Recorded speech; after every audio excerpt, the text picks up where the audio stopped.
هل الطهي يجعلك سعيدة؟ المطبخ هو مكان رائع يمكنك فيه التعبير عن إبداعك واكتشاف موهبتك الفريدة. الطهي ليس مجرد نشاط فني، بل هو مزيج من الإبداع والتقنية، حيث تستخدم الثقافة والتأثيرات لخلق وصفات شهية. الأحاسيس تلعب دوراً أساسياً في الطهي، فالمطبخ يقدم تجربة فريدة كل مرة. يمكن لشخصين اتباع نفس الوصفة والمقادير، ولكن تكون النتيجة مختلفة، وهذا بسبب العنصر غير المرئي الذي يتألف من أحاسيس الطاهي وإبداعه. هل تعانين من التوتر أو المزاج السيء؟ جربي الطهي.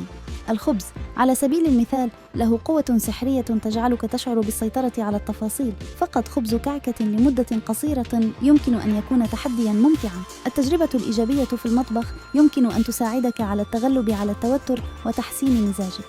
يمكنك خلط المكونات، تجربة نكهات جديدة، والتمتع بإعداد طعام لذيذ دون الحاجة للتفكير كثيراً.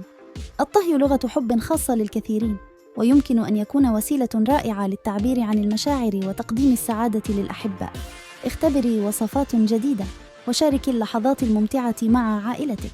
الطهي يمكن أن يكون مؤشراً للسعادة الشخصية، فلما لا تبدأين بمغامرة جديدة في المطبخ اليوم؟